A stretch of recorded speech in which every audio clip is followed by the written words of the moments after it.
Assalamualaikum warahmatullahi wabarakatuh.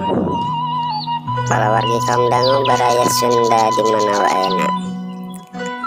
Mangga orang teraskeun ieu dongeng dina carios Palagan Sumedang Larang. Dengat ieu bagian anu ka genep. Mangga urang ngadangukeun para wargi ulah hilap. Utacan nu gabung mangga ditekan heula. Atur nuhun mangga wilujeng ngadangukeun. Para pamirsa wilujeng tepang dangu sareng acara matuh dongeng enteng pangbeberahman. Mang Jaya sapara kanca bade neraskeun hanca dongeng nu katunda kamari carios nyambung judulna Palagan Sumedang Larang. Ieu dongeng para mitra karangan Aan Merdeka Permana. Ayeuna nincak bagian kagenep.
Mitra sadaya urang teraskeun hanca dongeng nu katunda kamari carios nyambung judulna Palagan Sumedang Larang. Atuh para wargi perjalanan dongeng urang atuh nembe ge cenah para wargi sadaya rombongan Raden Aji Mantri harita teh bade kaluar ti Pakuan Pajajaran kitu. Mas hartosna masih kena aya dina kakawasaan Pajajaran saresna malem tanah eta teh. Namun para mitra tos kaluar ti wewengkon hartosna tapel wates Pakuan Pajajaran. Atuh salajengna para wargi sadaya bade neraskeun lalampahanana bade nuju ka Sumedang Larang. Nyerenkeun makuta binokasi Sang Hyang Pake nyata makuta raja lambang Pajajaran ka Raden Geusan Ulun ka Raden Prabu Geusan Ulun. Kitu para mitra. Mangga urang teraskeun hanca dongengna etang-etang hiburan bae carios nyambung judulna Palagan Sumedang Larang. Ngadenge omong-omongan Ki Jaya Perkosa nu kitu pandena. Hate Raden Aji Mantri ngarasa helo. Naha nu masih keneh ngalalakon mah kudu nyang ningalkeun Pulasari. Jadi nu henteu ningalkeun Pulasari mah kudu geus eureun ngalalakon merenya Rama Ua. Ngalalakon naon atuh salaresna Rama Ua? Cek Raden Aji Mantri.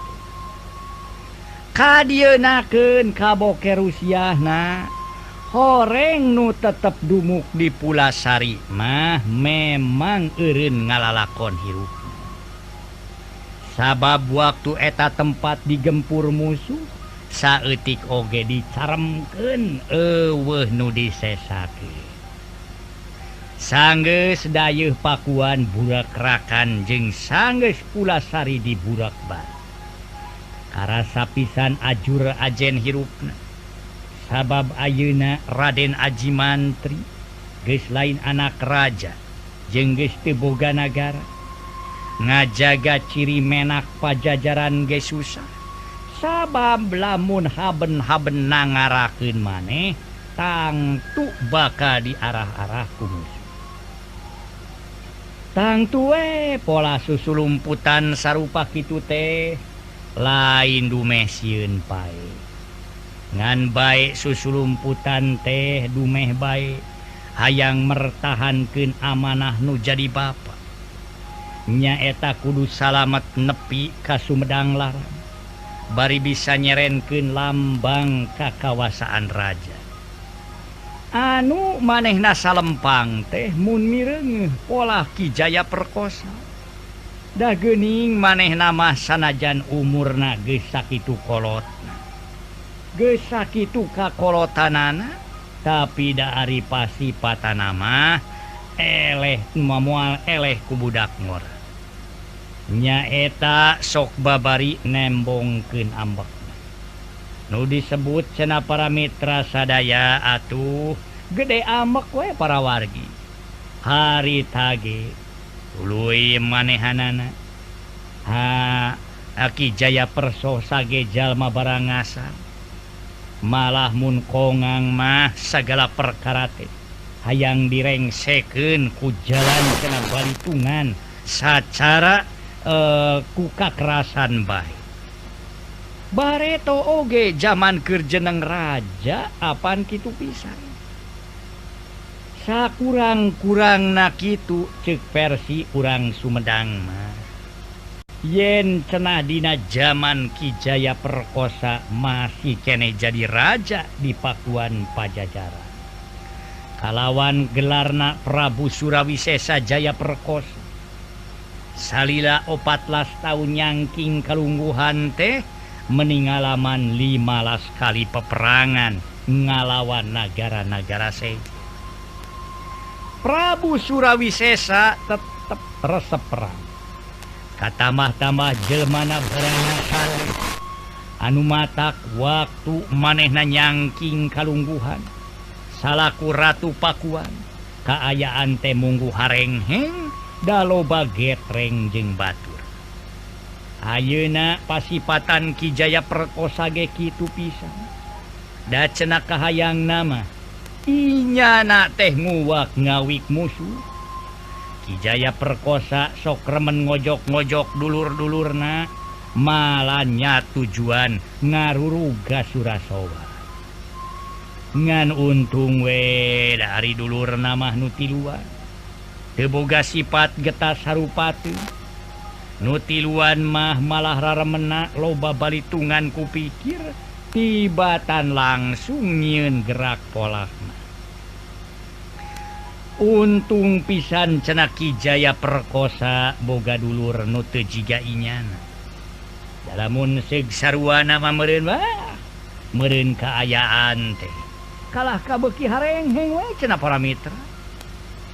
Barang mireungeuh pasipatan Ki Jaya Perkosa nu masih kene sumanget dina hayang nanjeurkeun ageng. Ate Aji Mantri mah sok ngarasa sedih mireungeuh ketakna. Kumaha teu rek kitu atuh da. Apaan eces ayeuna mah Ki Jaya Perkosa teh geus lain raja, geus lain senapati, geus teu boga balad anu ngarewu jiga kaayaan baheula. Ajen dirina teh sanyana mah keur nyiroro. Nu baheula tukang merangan nagara sejen. Ayeuna dina mangsana teu boga nagara, tapi dedegler nama dina maseaan batur tetep teu leungit-leungit. Buktina we usakadar tugenah ku ucap-ucapan jalma pangkat Ki Jaduge kolu maseaan sagala rupa. Para mitra anu mulia, bener-bener geus turun ajen inajen Ki Jaya Perkosa teh. Ngan bae meureun mana maksakeun maneh maseaan cacah teh ku keukeuhna dirina dina hayang ngajaga ajen nagara. Nyaeta Pajajaran mireungeuh Ki Jadug urut rahayat Pajajaran. Mireungeuh Ki Jadug urut rahayat Pajajaran kalah ka jadi bega. Ki Jaya Perkosa kacida keheuleunaana. Meureun cenah mah aing mah paeh poso hayang nanjeurkeun ngaran Pajajaran. Nah, atuh ari si Jadug kalah ngahaja nurunkeun harkat darajat Pajajaran. Nu bisa meperbarangasanana Ki Jaya Perkosa lian ti dulurna anu tilu oge aya Raden Aji Mantri. Sanajan ieu jelema umurna masih keneh ngor, tapi da ari dina cara mikir mah geus kacida dewasa. Boa meureun ieu pasipatan teh nurun tinu jadi ramana. Kapanan Kangjeng Prabu Raga Mulia oge meuni sakitu sabarna.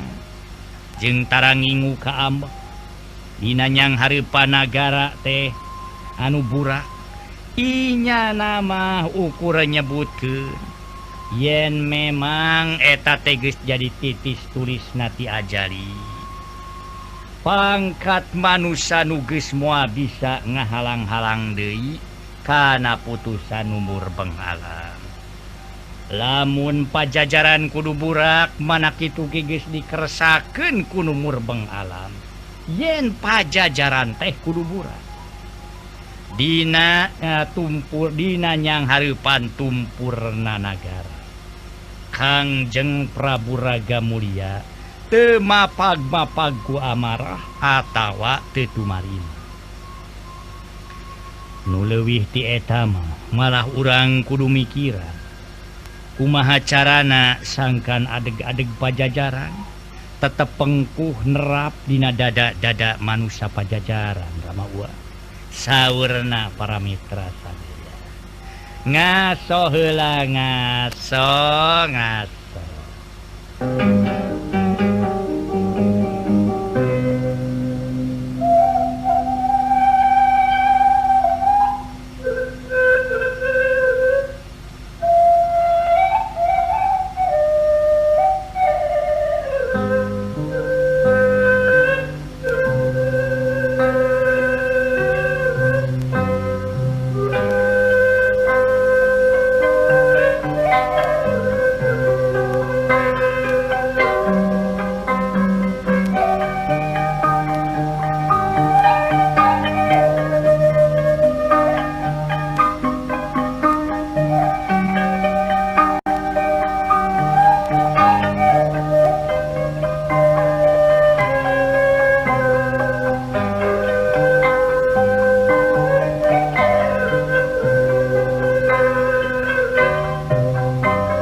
Para mitra pamiarsa mangga dongeng urang teraskeun deui.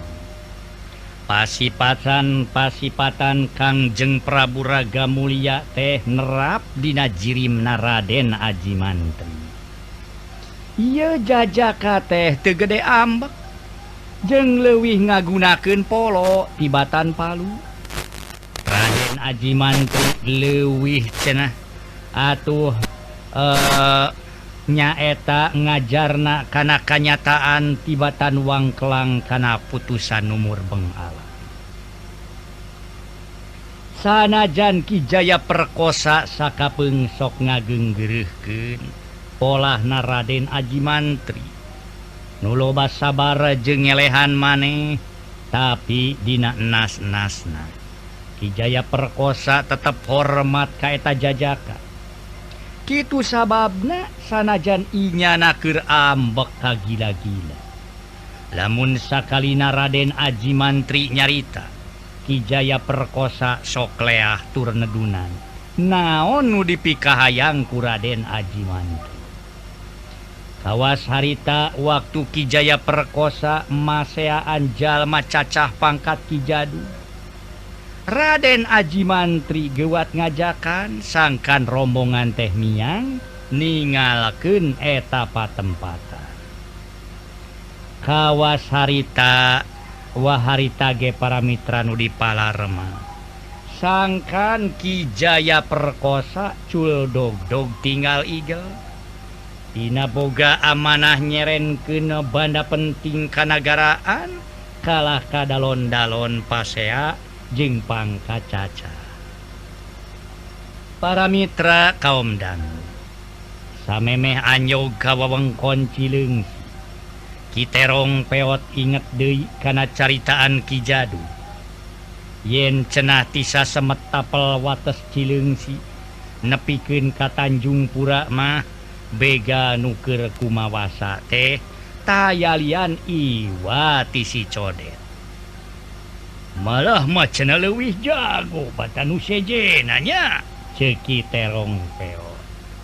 Harita Ki Terong Peot buka suara ngadenge kitu Ki Jaya Perkosa geus hohoak deui bae yen sanajan setan siluman sanajan jurig dedemit Gandarwo moal burung diayon. Lain soal kituna Ki Lanceuk, tapi apanan urang teh ulah loba teuing pasaran jeung deungeun. Da anu dipiharep mah bisa mawa ieu harta banda sangkan salamet. Salamet nepi ka tujuan. Kitu tah pamaksudan teh Ki Lanceuk. Jadi nu penting mah ayeuna urang ulah loba teuing kaganggu di perjalanan. Kitu maksud teh. Soal musuh-musuh kitu bisa diakalan. Tapi lamun lila teuing dipake merangan musuh, tan wane atuh meureun datang ka Sumedang Larang teh leuwir teuing kitu Ki Lanceuk ceuk Ki Terong teh. Raden Aji Mantri langsung milu nyela nyarita carita. Yen bener cenah nu penting mah nyalametkeun Makutha Raja sangkan buru-buru tepi ka Sumedang Larang. Margi saupami urang remen jonghok jeung deungeun angot make kedah bantrok heula sagala sabatae we bakal beuki seueur bae jalma nu apaleun kana gerakan urang teh. Lamun parantos sumebar kitu kumaha keh kadengieun ku urang Banten ceuk Raden Aji Mantri. Ki Kondang hapage unggeuh nganyakeun kana ucapan-ucapan jeung kahariwangna Raden Aji Mantri. Ceuk inyana urang Banten moal reureuh dina tarekahna narekahan malar pajajaran leungit ka akar-akarna. Harita Ki Kondang hapa nyarita, lamun urang Banten apaleun yen urang keur ngakut bana penting ka Sumedang Larang, mane maranehanana tangtu bakal ngukuntit ul bakal satekah pola ngahalangan lalampahan urang ceuk Ki Kondang hapa. Ki Jaya Perkosa ngagebeh, tapi palias aing mah teu gimir sieu kumaranehanana deuleu.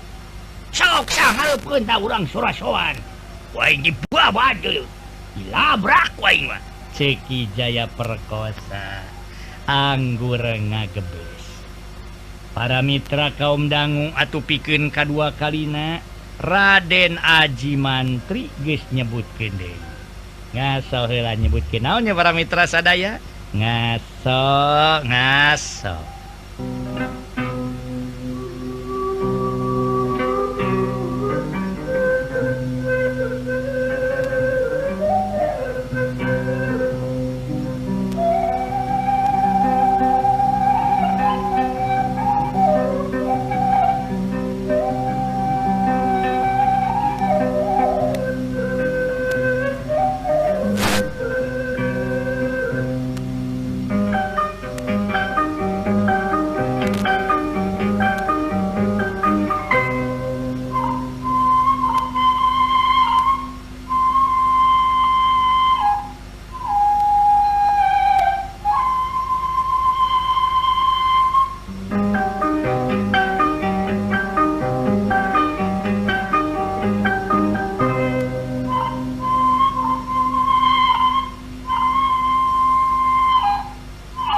Mitra pamiarsa mangga dongeng urang teraskeun deui carios nyambung nuju duana nyaeta Palagan Sumedang Lara. Ieu dongeng para mitra karangan Aan Merdeka Permana dina bagian ka mangga urang teraskeun. Para mitra kaula atupikeun kadua kalina Raden Ajiman geus nyebutkeun yen dina palawah dieu mah lain sieun jeung henteu.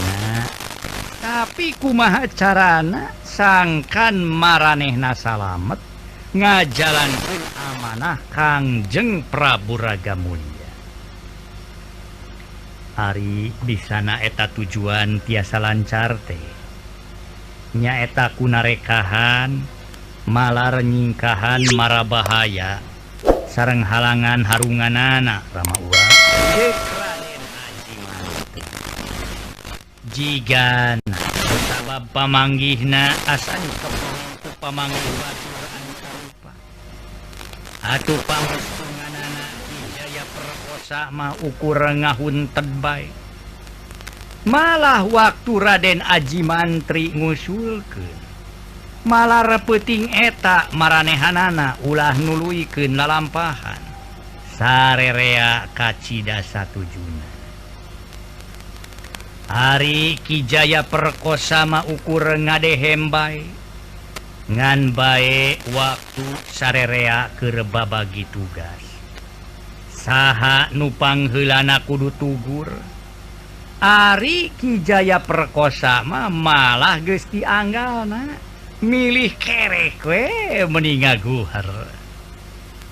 Raden Ajimantri dicare ku sasaha teu meunang tugur sabab cenah kudu leuwih loba reureuh.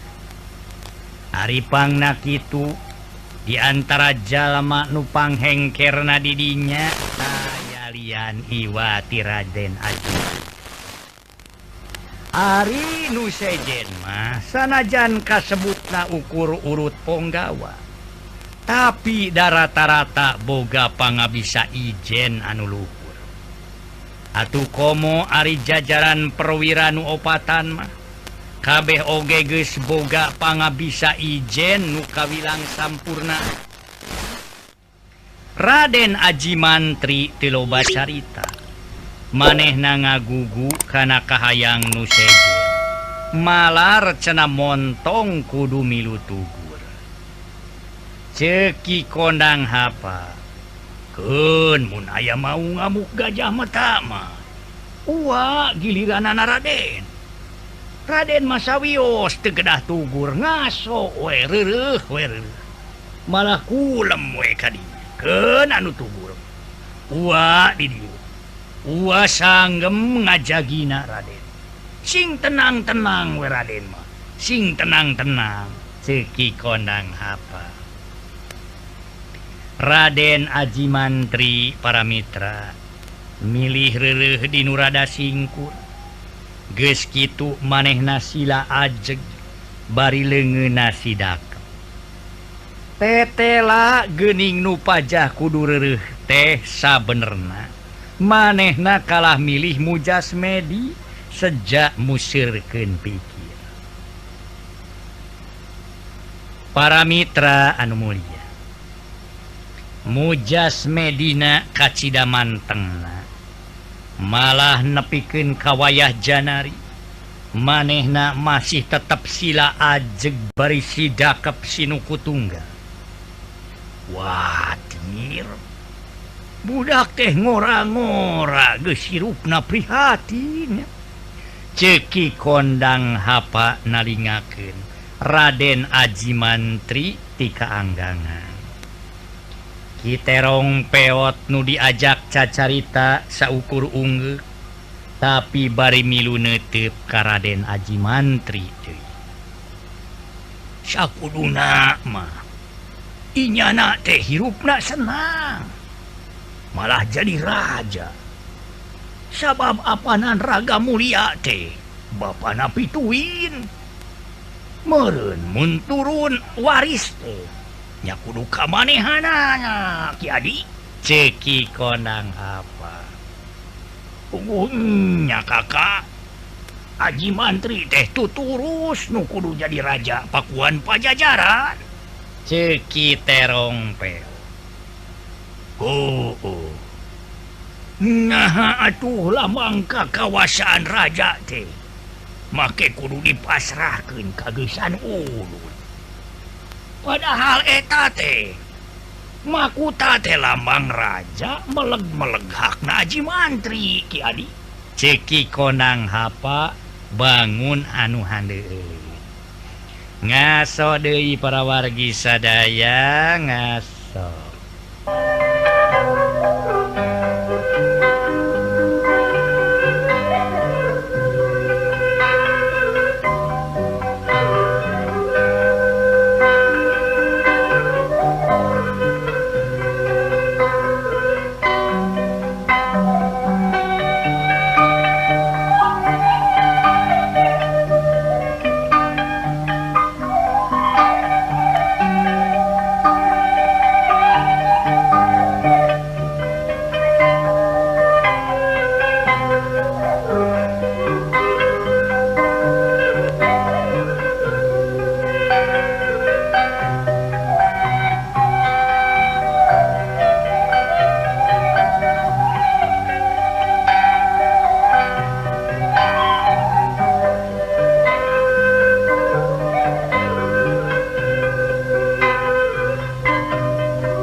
para mitra pamiarsa mangga dongeng urang teraskeun deui cariyos nyambung anu judulna Palagan Sumedang Larang. Atuh para wargi sadaya ieu dongeng sanes cariyos sejarah namung ngagunakeun latar tukang sejarah. Janten ngadamel ieu dongeng para mitra ai cariyos nama model sapertos ieu para wargi sadaya nami-nami anu sanesna aya ngarupikeun para wargi sadaya tokoh-tokoh nu didamel ku pangarang. Namung sapertos Kangjeng Prabu Raga Mulya kagungan putra Raden Haji Mantri. Eta mah kitu dina sejarah nage para wargi. Dina cariyos nage anu mana cenah makuta nu namina Makuta Binokasi Sang Hyang Pakete atuh para wargi diserenkeun ka Sumedang dugi kadanget ayeuna ge aya di Museum Sumedang. Mangga urang teraskeun ieu dongengna judulna Palagan Sumedang Larang. Harita para wargi Ki Konang hapa bangun handeuleun. Naon sababna cenah lambang kakawasaan raja teh make kudu dipasrahkeun ka Gesan Ulun. Padahal sabenerna eta teh meleg-meleg hakna Raden Haji Mantri. Samemeh narima jawaban titir Ki Terong Peot. Kaburu kapiheulaan manten ku sora Ki Jaya Perkosa. Nu geus cengkat Ki Jaya Perkosa teh tina sarena. Langsung manehna ngajawab. Kana eta patuhalan. Haji Mantri teh teu nyubadanan syarat pikeun jadi raja pokna. Atuh boh Ki Konang hapa boh Ki Terong Peot ukur pating parelong Ki Suradijaya malah harita cunggelik kue tugur rada anggang di baturan kubong gawa 8 urang. Waktos nase naon nu jadi masalahna cenah Haji Mantri teu nyubadanan syarat pikeun jadi raja. Urang teraskeun enjing para mitra cariyos nyambung judulna Palagan Sumedang Larang. Mang Jaya sapara kanca ngahaturkeun rebu nuhun laksa ketika bingahan. Atuh mugi-mugi urang salamina aya dina kawilujengan, salalamina aya dina panayang tuenga, panang tayungan nu maha kawasa. Mangga para mitra wilujeng kantun bae. Permisi.